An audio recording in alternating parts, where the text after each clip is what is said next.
Okay, I am watching the auction, okay, but a friend of mine, Dennis, sent me some obsidian, so I'm gonna nap that in the short time I have. And I've gotten obsidian from other people too, but those are all in Vermont, right? Mary sent me some, and various people have sent me obsidian that I haven't gotten to, but I have these available. These are my most recent acquisitions, so to speak. So I'm going to try napping one of these. These are from California, and they're similar to the Moonrock obsidian that I napped before. Let's try this one. It's more difficult. Okay, so yeah, I can nap glass here in this shop. All right, so I'm in Texas right now. Oh yes, this stuff is awesome. Yeah, it's similar stuff to that Moonrock obsidian that I was napping earlier in another video. What was I gonna say? Yeah, when I nap obsidian, I gotta make sure that I'm in a spot where I'm not going to be causing a lot of hazard. No landmines for little feet, canine or otherwise. Ouch. A little bit too aggressive on that one. But these are good for southwest points. And a lot of southwest points are tiny. So I'm not too worried about the breakages with this stuff. I still got more in the box, so I'll be careful with the other ones. I just wanted to break into this one and try napping it. Try napping one of these spalls quickly. I do like obsidian. I just don't like the shards. These little shards down here. I can control them in my shop and for myself. But when I have other people around, canine and or otherwise, I become a lot more cautious. Ooh, that's so nice. Look at that. The only thing is, this kind of smoky looking obsidian is hard to detect if you get it under your skin. That's why I'm two gloving it and long sleeving it for this one. Yeah. In a perfect world, I would keep the sleeves over the gloves, but that usually doesn't work. I'm too chaotic with my movements. But anyway, let's see what I can do. Let's see. A lot of people have trouble with these roundish nodules. What to do with those? And if you don't know what's going on as far as the auctions go, that's where I sell my stuff that I do on video now. I'm trying to film everything that I'm offering for sale, and they are offered for sale in the auctions. Now, the auctions are not the perfect solution. There is a little bit of bidding at the last minute, sniping, that sort of thing. Some guys wait till the last minute and outbid you by about $1 or whatever. I'm not going to stop that from happening, or I'm not going to discourage it, other than to say that it's risky on the YouTube channel because YouTube's time tracker is not that accurate. I use YouTube time. If you're confused about what's going on, just look at my channel. You can go to my channel page, right? And it gives you the choice of looking at videos, playlists, channels, and about. There's a series of choices across the display for my channel. You click on videos and it'll put the videos in chronological order, right? Chronological order. so the latest ones pop up to the top. Now, if you're having trouble spotting the latest videos when you do that, let me know. I know that some of the channels that I subscribe to, not all their recent videos pop up in the option to click on videos.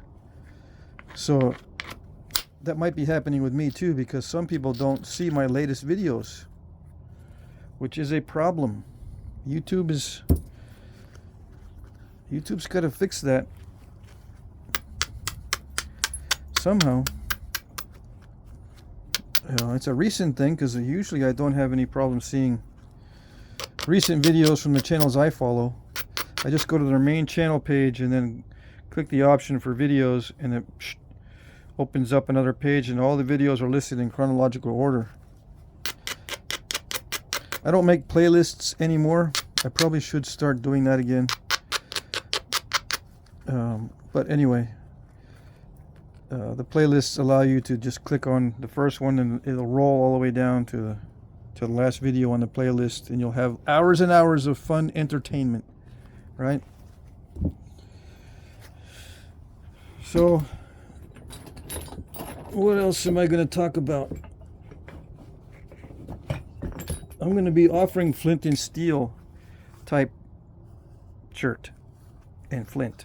I got my little striker again. I keep misplacing this guy because I bring it out to my stash of rocks, and I'm in there in my stash of rocks in the backyard, just sitting around, chip, striking different pieces of flint and chert. And I put that in my pocket, or I put it in a box or something. I get a phone call, I got to put it away, and I forget where I put it. Yeah. Anyway, I'm going to be offering flint and steel type chert and flint. Okay. But not today.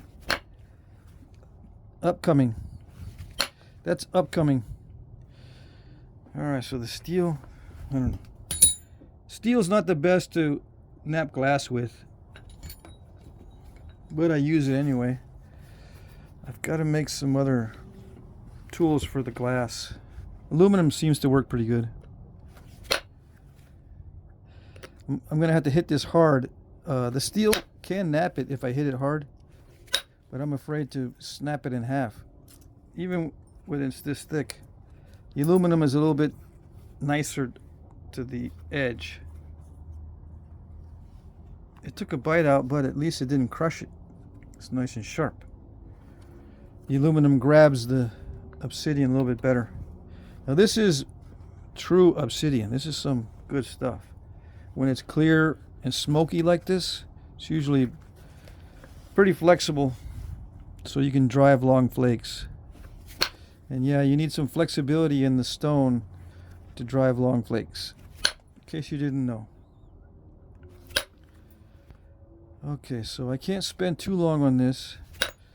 This can't be a long 2-hour video. I got to get back to keeping track of all the bids. Alrighty.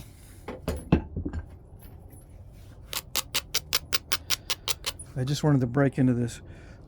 I'm tempted to just go into the box and start knapping into all of it, and then just make this a video of just testing the box of obsidian. Why don't I just do that?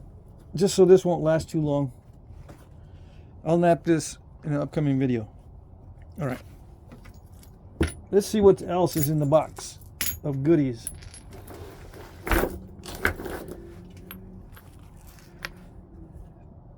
This looks like a piece of dacite. Oh yeah. Let's see. Oh, and these were well packed, by the way. Don't just, if you're going to ship obsidian, make sure you pack them well. These were packed well. I took out all the packaging. They were wrapped in bubble wrap or something. Each piece was individually wrapped. That's the way to do it. Okay. This is double boxed. 2 boxes. As far as I can tell. Yeah. It's double boxed, and each piece was individually wrapped, which is perfect. I try to do the same thing, although if I bubble wrap each piece, I don't double box it, usually. Sometimes I do, depending on how far away it's going. Like if I ship from Vermont to California, I definitely will double box it.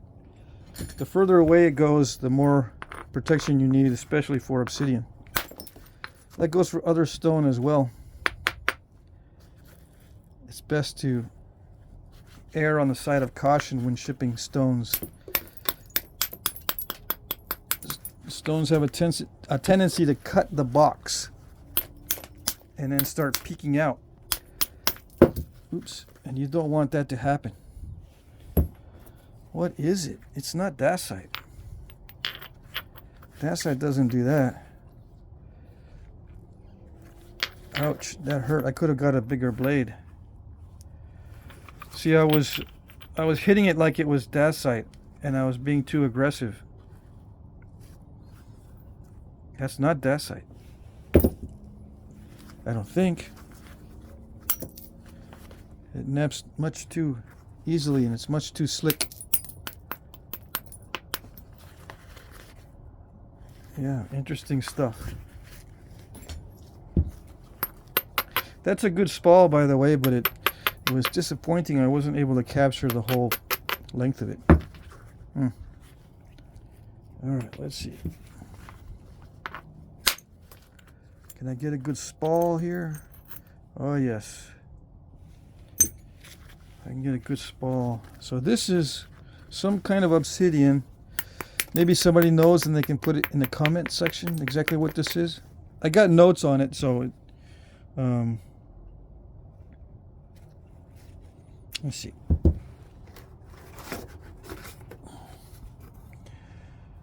Battered cobbles are queen, small nodules, angulars, long valley. There's some small nodules. Yeah, the small ones. You know, these are just moon rock stuff. Bodie Hills. Hopefully Dennis won't mind me showing the names of this stuff. I'm sure with obsidian there's more available than cherts and flints. You know, usually when you get this stuff, you're getting it from a spot that has literally tons of it available. So hopefully that's the case for this. And I didn't just spoil it for a bunch of people. What did I do? Oh, it's got natural fractures in it. Okay. Yeah. If you do go out hunting for this stuff, I have not been personally hunting for this, but I'm getting the feeling that it's best to spall off or to flake off the cortex before you bring it home. Yeah. That way you can bring home clear pieces and not have to worry about the internal cracking issues and stuff. You try to get rid of all the cracked areas first.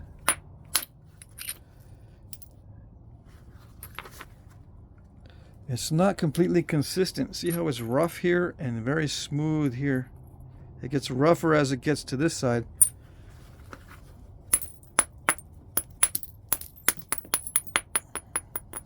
So if I do go collecting this stuff eventually, one of my daughters lives not too far from some of this stuff. She lives out in Oregon.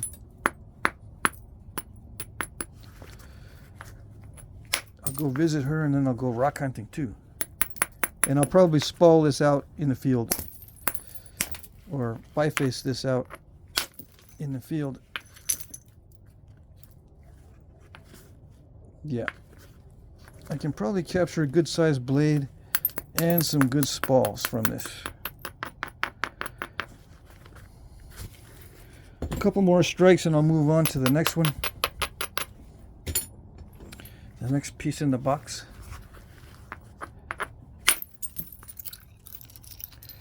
Yeah, you get a bunch of cruddies as you try to skin this off. I was hoping for a nice spall, but there's an internal crack. No big deal. That one worries me a little bit though. This here, I might go in a lot. I'm going to take a spall off of this side and see what happens. Yeah, I don't need to hit that very hard at all. Yeah.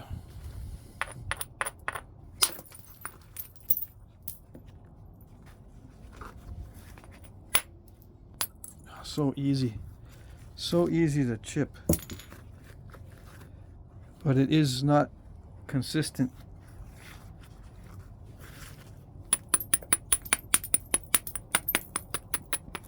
There's probably plenty, I'm hoping there's plenty of this non-consistent stuff available.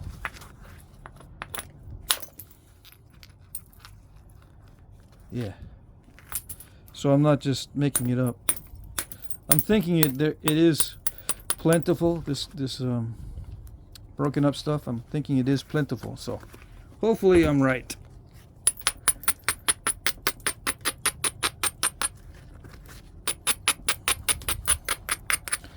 Okay, I'm gonna finish knapping that later. All right. Yeah, it's pretty easy to keep these separate. They definitely look different, these pieces. See how this is not, let's see. Where is it? Yeah, the piece I was just now knapping, it's not translucent like this. And this gets transparent as it gets really thin. The stuff on the right gets transparent when it's really thin, like a smoky glass. This does not get transparent when it's very thin. So I consider it more like a dacite, but it naps like obsidian. Cool stuff. All right, let's see what else we got. Looks like a surface rock. Yeah, let's see. Ooh, it naps easy. It's some of that stuff that I napped to begin with, so we already know what that's like. It's that smoky colored glass obsidian. All right, this one. Oh, that's that black butter obsidian looking stuff.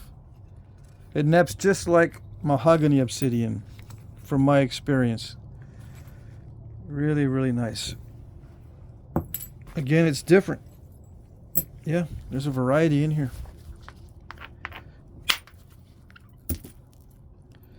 Overshots are super easy to get.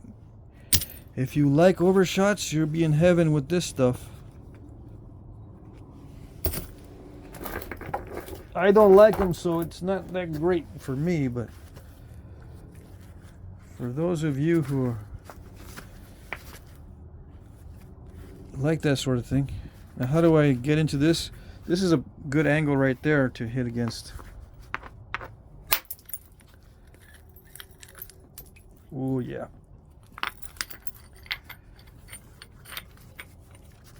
What is it? What is it? What is it? It is beautiful. Ooh, what happened there? Incipient cracks are raising their ugly head.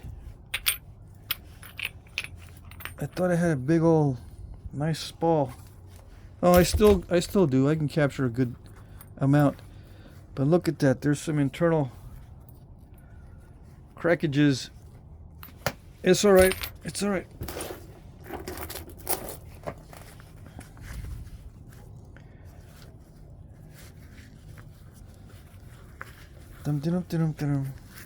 Let's see. Yeah, this looks like a more grayish version of the black butter. See, this is more black, like a jet black, and this is kind of a dark charcoal gray. It's very subtle though.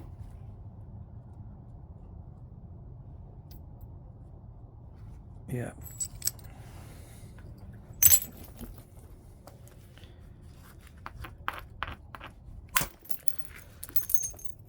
Yeah, it's very crushy. Let's see.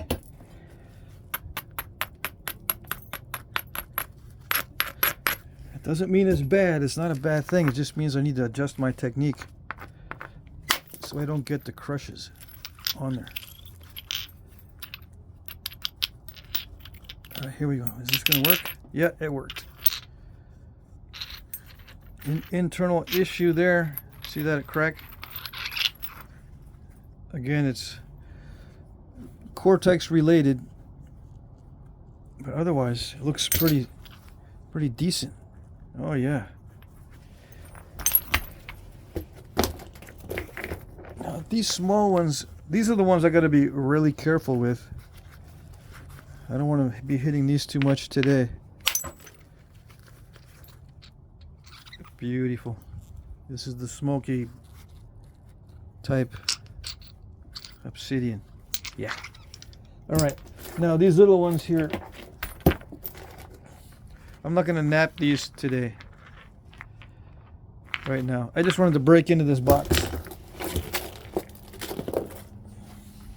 Yeah, I like it. Alrighty. So what I do is I save the big chunks. Hold on.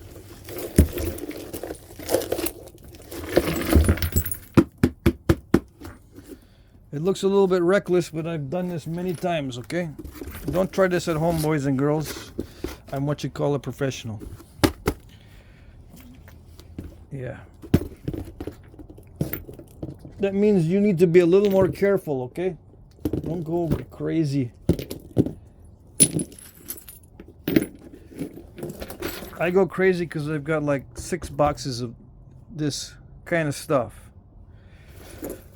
This is the only box I have here.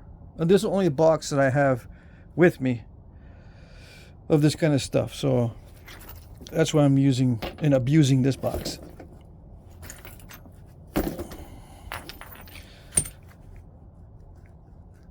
Because, you know, I got it here and I got more. But I always like to experiment and sample this stuff from different areas, because I do like obsidian and dacite, even though it is temperamental. Snap and half stuff, even though I get a lot of stuff in my shoe. You see all those? I gotta watch the flakes. Don't stand up after you've been napping this stuff without shaking your shoes out.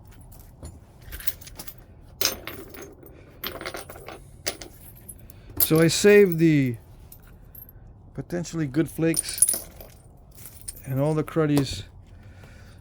Someone asked me, what do I do with all the stuff I can't use, including the flint and chert and stuff that gets broken up from heat treat or anything I can't use. What do I do with it? If it's too small or too broken up or too nasty, you know, too many inclusions, like little pockets of whatever, I throw them away and I make sure they go to the landfill. Why do I make sure they go to the landfill?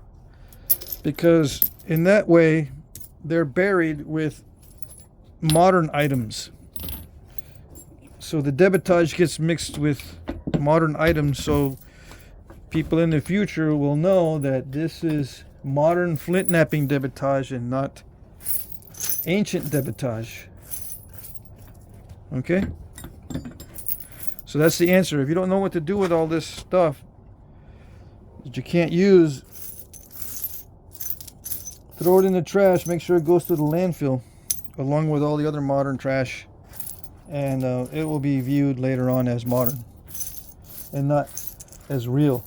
I know some guys, they'll have a bunch of this in their yard or on their property, and they just dig a hole and stick it all in there.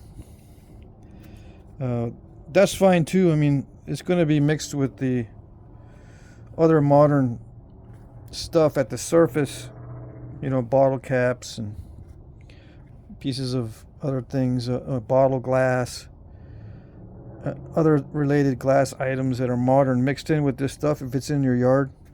But just as a cautionary measure, if you're worried about that kind of thing, being confused with the ancient debitage, then make sure it goes to a landfill or it has context with other modern debitage. All right, I hope that answers that question too. Yeah, so it only usually takes me a few minutes to get through and sample a box. You know what it took me? 20 minutes. And then I can separate that later into different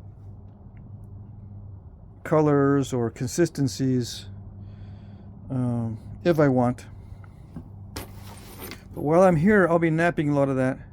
I'll be knapping some Dacite. That stuff, I'll knap some more of it. I'll offer some of that for sale. I don't know if I'll offer any of this because this is good.